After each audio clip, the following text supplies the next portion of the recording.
Dr. Arthur, how are you, man? I'm doing great. Yeah, so we've been working together now for about 2.5 months. Almost 3, yeah. Almost 3 months, right?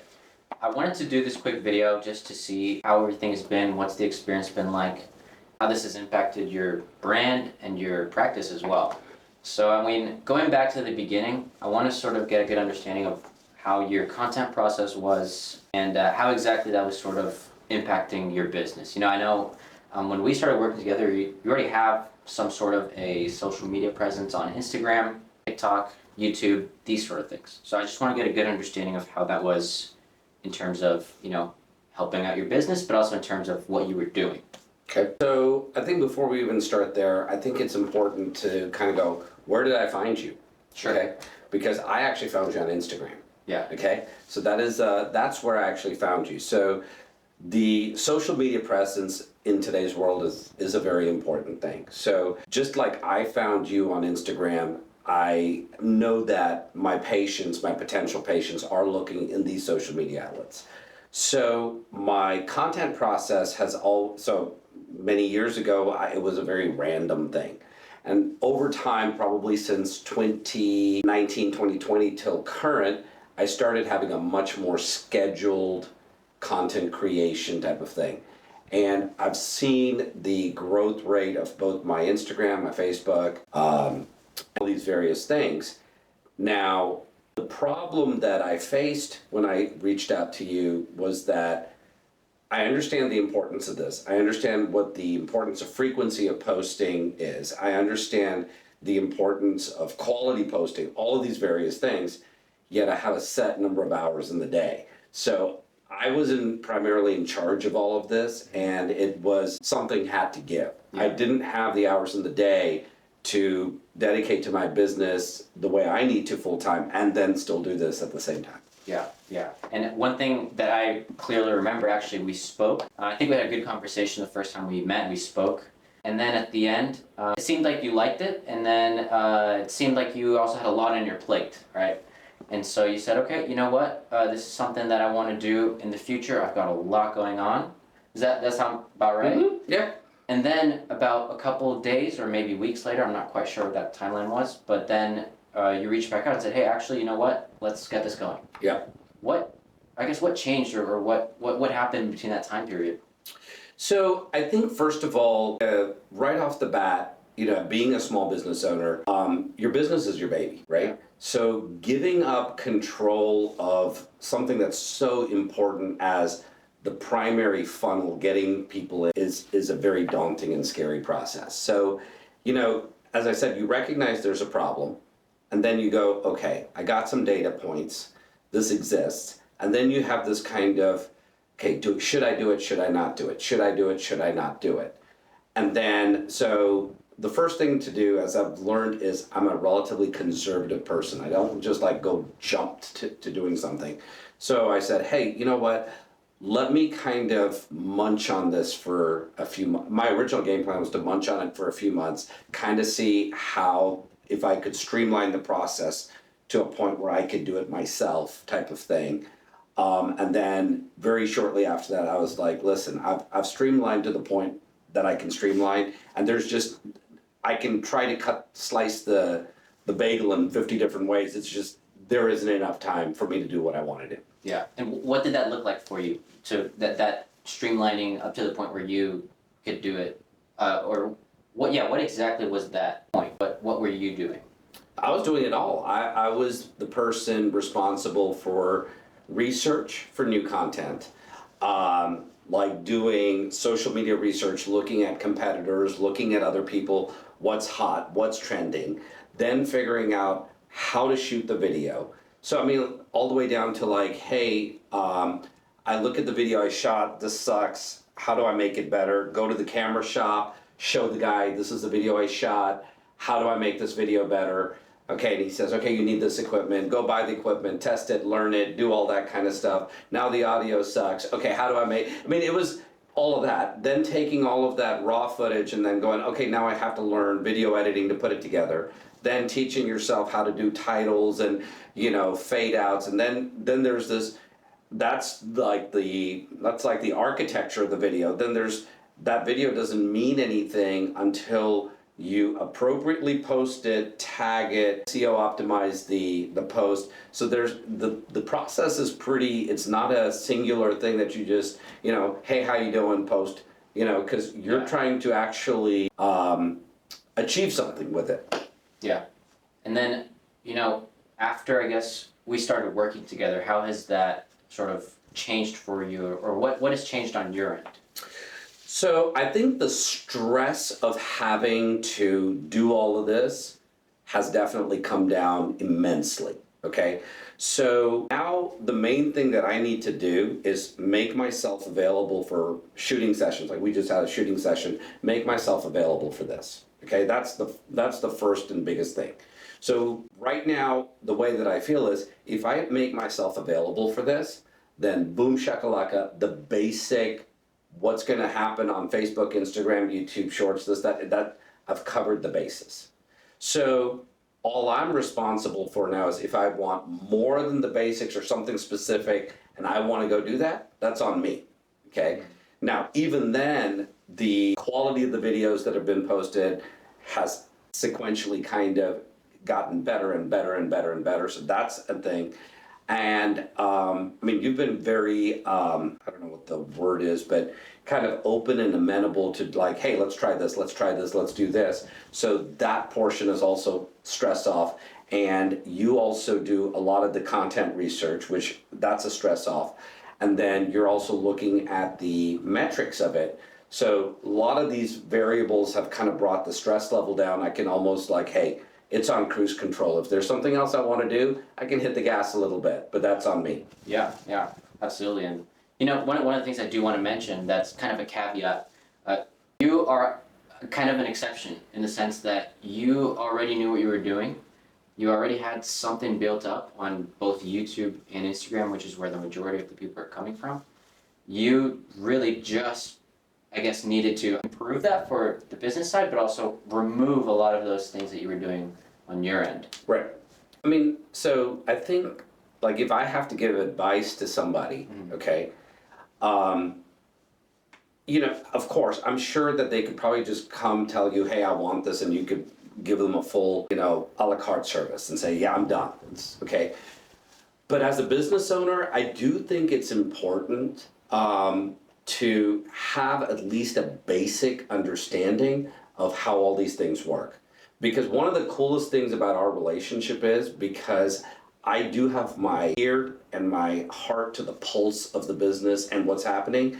I get to tell you like, hey, this is what I'm seeing at my end. Hey, have you seen this guy's, and you're doing the same. So basically the results we're getting is even more amplified than if I just was like, hey, just Roger, go do it. Yeah. So I think that it does require someone to have at least you got to have the interest. Nobody likes sitting here and recording social media videos. Let's get real. It's like going to the dentist. It's a necessary thing, and most people go, this is priority number 72,000, but I have to do it. Yeah. But if you look at it also from the point of a sheer metrics thing, like, hey, okay, let's make this, how do we take our business, our ideas, or all these things and amplify the result to the best that we can? Yeah, absolutely. And going a little deeper into the business side of things, how have you seen a change in the impacts from these videos and from in terms of objectivity? Okay. Since we started working together. So first of all, let's just look at numbers because I think numbers don't lie. So I signed up, as I told you, I signed up for this thing. It's called vidIQ, and it allows you to monitor your YouTube channel. Okay, and one of the main things when we started, I told you, one of the main things I really wanted to improve was my YouTube channel, something that was being underutilized. So month over month, so we've been doing this now for about almost 3 months. So month over month, we're setting a new record. Okay, like we hit a record at the end of January in terms of subscribers, minutes watched, hours watched, and retention. And February we beat January's record. March would be every month over month you're seeing the objectivity, and you're like getting these, like on vidIQ you get these little trophies. So I'm picking up a bunch of trophies, okay, which is cool. From a like go nuts and bolts, patients are seeing the YouTube channel more and more. So when patients come into the office and we ask them, hey, where'd you hear about us? Oh, I've seen all your videos on YouTube. Yeah. So there's a lot more engagement, and you're seeing that. Like something very silly, like I wear cowboy boots when I operate. Yeah. Okay, it's something, and there's a story behind it. And patients will, in the morning of surgery, I'll come in and I change the boots in my office, and they go, where's your boots? I'm like, what are you talking about? They're like, you always wear cowboy boots. I want you to wear your boots. And it's like, okay. So, I mean, they're so involved in the videos that they pick up on these little tiny details. Yeah, yeah, absolutely. And I think that's one of the things that's super important, especially for something like you, where it's a much bigger procedure, something that people really, really need to be, what's the right word, like engaged in it. They have to be very invested. Yeah, a part of it. They're it's like a lock and key. Yeah, and I think that's one of those things where, and you even mentioned it to me as well. You said, I want, for all the videos, I want this to be real. I want this to be authentic. Mm-hmm. And I think that's been one of the smartest or best strategic decisions that you've made for the content as well. Right. Because people see that, and then you see that reflected when you actually see the patients, right? Yeah, I mean, so I think that when we do all these things, you have to have a very holistic idea. Okay, on one end, yes, it's social media, and we can look at it as content. Okay, we can look at it as our business. We look at it as numbers and revenue and conversions. Okay, these are all numbers that we throw out. Okay, but at the end of the day, if you're a small business, what you put out there has to reflect who you are. And if I define myself, okay, I'm not an Instagram genius. I'm not an Instagram doctor, okay? I'm a real surgeon who loves patients, who loves amazing results, and I want to keep getting better, and I put my results on Instagram. So there's a difference in those two narratives. Yeah. So therefore, if you like that narrative, then you got to stay true to that. Mm-hmm. And you don't jump on, and I've done all the stupid stuff. I've jumped on trends, mm-hmm. Okay? And it at the end of the day, it doesn't work for me. Yeah, yeah. So in terms of then, and I know it's hard to quantify since there's so many moving parts in terms of your business, but have you seen an increase in patients and conversions from people from the YouTube? Is there anything like that you've seen that has directly or indirectly led to better business, more business, anything like that? Yeah, I mean, I have. I mean, it's a very hard thing to say, hey, this is the exact monetary ROI investment, okay? So I think the better way to ask this question is, do I think you're valuable? Sure. I mean, that's a very simple binary yes, no. Yes, very valuable, okay? Would I recommend you? I already have. So therefore, I think that in itself speaks volumes, because then I've basically recognized value, and the value is so important that I think it's important to share. Yeah. So I think that's an easier way to do it. I mean, as I said, people are definitely more engaged on the YouTube channel, and definitely people are watching, and it's easier when patients come in and say, hey, listen, I'm ready to go book surgery because I've seen everything, I know everything, just let's go, which is awesome, and I have to go, wait, back the truck up. Okay, that's great. Those are videos, but I got to talk about you. Yeah. Which is cool. I mean, we have this conversation, but I think that's a better answer to your question, if you're okay with that. Yeah, absolutely. Any other feedback, anything that you think a business owner should know about social media? I know you're more versed than most people, most smaller businesses, maybe other health practices. Is there any piece of feedback you would give them in terms of content, in terms of even just in general working with someone to make content and improve their business through that? And I think, first of all, I think the biggest thing is learn about it. Yeah. Okay? Like 5 years ago, I'll be brutally honest, maybe it was 6 years ago, I don't remember. I didn't even know what Instagram was. Yeah. Okay? And I was like, yeah, I don't want to deal with it, okay? And I think that the first thing that people need to do is people shy away from new stuff. It's easier to say, oh, I'll deal with it later. Okay, and then, you see other people, they're getting results, then all of a sudden there's like, oh my God, so-and-so's getting results, I should go do that. No, okay, I mean, think about everything in a very logical fashion. First of all, understand it, okay? Things that I would do differently. When I first got on Instagram, I was just like posting content because I needed to post content. And the more I've done this, I've learned that there's an actual science to posting contents. I mean, stupid things like on YouTube, there's a science to how a thumbnail is created. I mean, there's people who spend their entire profession making thumbnails, okay? And though you can hire these people, and these people will show you statistically that their thumbnails are selected at a higher frequency than others. So I had to learn very quickly, I'm not going to be an expert in all of this. I need to have a working understanding. So therefore, when I explain to somebody what I want, I can use the terminology so we have a language that we can communicate. Yeah. In today's world that's changing so fast, a couple of things that I think are really important. Don't waste your time putting crappy content. Can you define crappy? Okay, first of all, poorly shot video-wise, poor lighting, poor audio, things that are not thought out, okay? It's not worth, you might as well just not put anything. Because people's attention spans, like they're gonna give you 1 second, next. Yeah. So you just wasted all of that time putting that and you got absolutely zero with it. Right now, your iPhone or Android can shoot amazing quality photo and video, okay? So there really is no excuse to garbage quality stuff. Maybe 10 years ago, you could say, oh yeah, this is the camera that I have. Cool, but that excuse is now out. And so the people that are consuming this content or consuming social media and stuff, they're aware of this. And they're used to this caliber of content. So anything less than that, you're not doing anything with it.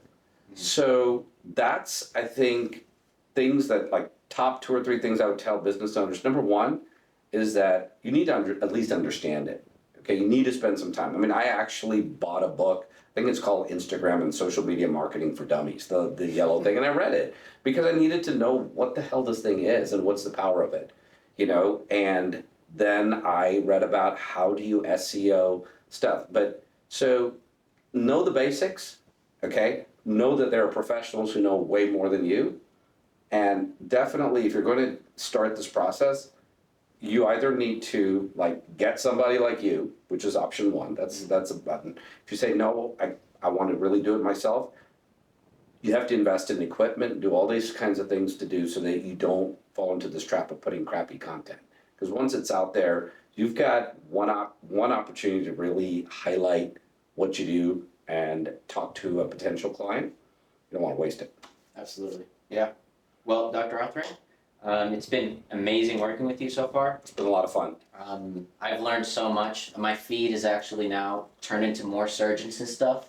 So that I use that as studying. I watch not only your YouTube videos, but some other surgeons. Well, it's actually very interesting. Like when you had some of the content research, I was laughing because I was like, by the end of this, he's going to basically be a plastic surgeon, you know? Yeah. You know, I ask you a lot of questions, medical related, business related, whatever that may be. So, I mean, just all in all, it's been an amazing experience so far. I'm glad that we've been able to work together and that it's not just that, but it's been, you know, valuable to you. Yeah, I mean, I think it's been valuable to both of us, and I look forward to growing our relationship. Awesome. Thank you very much, Dr. Athre. Pleasure.